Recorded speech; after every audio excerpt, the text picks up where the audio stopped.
baboy, karne, manok. So dito tayo ngayon guys, bibili tayo ng mga frozen na pagkain, mga karne. So may party si Mrs. Kailangan natin bumili ng murang bilihin. So gusto nyo ng mga frozen na karne, so dito po kayo pumunta sa Simbawang. So 858 lang po mula sa MRT station. Pang-apat na bus stop lang po. So pumunta tayo rito sa bilihan ng frozen.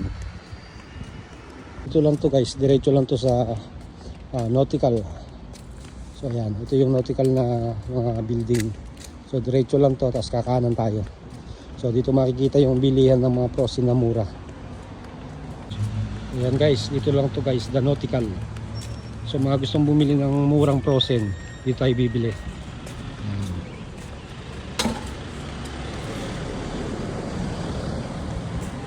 Ayan guys, dito na tayo ngayon sa location ng mga frozen. Dahil may party si Mrs., kailangan ng sisig.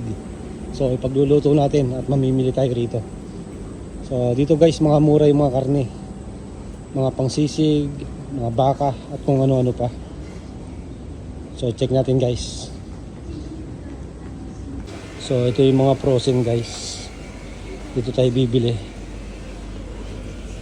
Ayan. Ayan oh. Mga baka, tuwalya. So mga karne. Ayan, sari-saring karne oh. Sari-saring karne siya guys. Medyo mura lang dito. Hotdog, mura lang din hotdog dito. Ayan. So may mga manok din sila rito. Ayan guys. Ngayon tayo rito ng mga karne.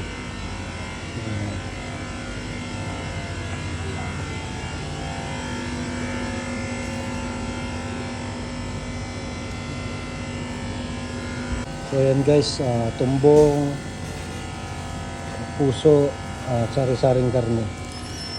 Chicken kit din. So ito yung binili natin.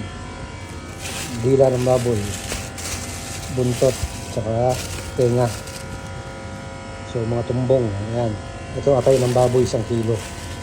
So medyo mura dito siya guys. So nakabili tayo guys ng 3 kilong tenga, 2 kilong atay ng baboy, 1 kilong laman, at 1 kilong buntot.